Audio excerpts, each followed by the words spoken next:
Magandang araw mga kamaster. Panibagong araw naman uli at panibagong kaalaman mga kamaster. So may nagtanong sa atin kung ano daw magandang gamitin mga kamaster dito sa ating mga multi-tester, no? So ito ay digital. Ito naman mga kamaster ay analog multi-tester.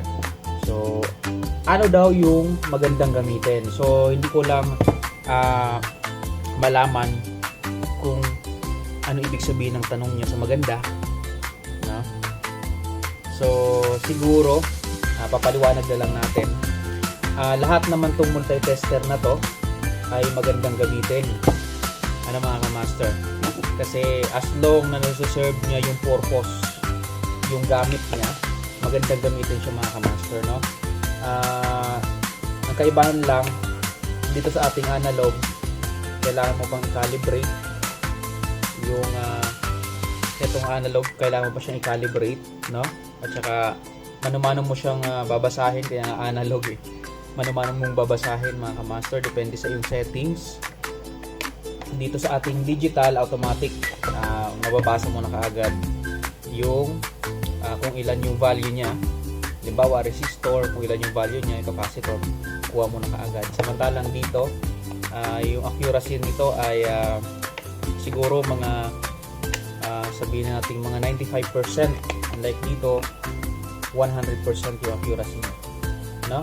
Pero as long na pasok siya dun sa tolerance, good siya mga kamaster. So ang kakaibahan lang mga kamaster sa paggamit nito mga multi-tester na ito ay yung safety. Okay? So kasi dito sa ating digital mga kamaster, wala kang magiging problema nito kahit hindi mo alam kung ilan yung voltahe. Halimbawa, nag-check ka ng voltage, kahit hindi mo alam kung yung voltahe, na isaksak mo siya or tinester mo siya, ay hindi siya puputok, no? Hindi siya sasabog, no?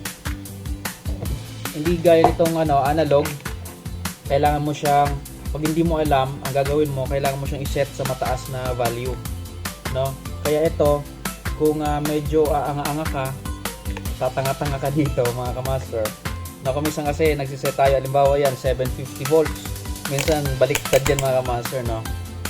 Hindi natin alam na nakaset pala sa 25 milliamp, mga ganong scenario mga kamaster. So dapat dito atentibo ka mga kamaster pag gamit mo yung analog, no?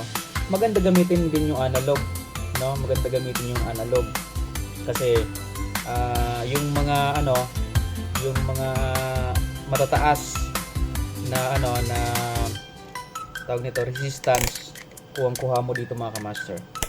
Ayan, mayroon kang times 1K, times 100, ayan, times 10.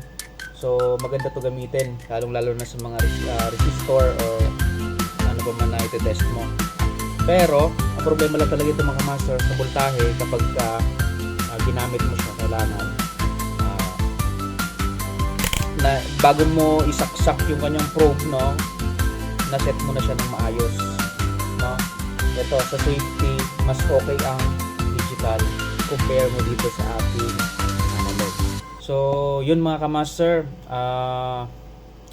sana naintindihan nyo yung paliwanag ko. Kung maliwanag kapit tayo mga kamaster. At maraming salamat sa panonood.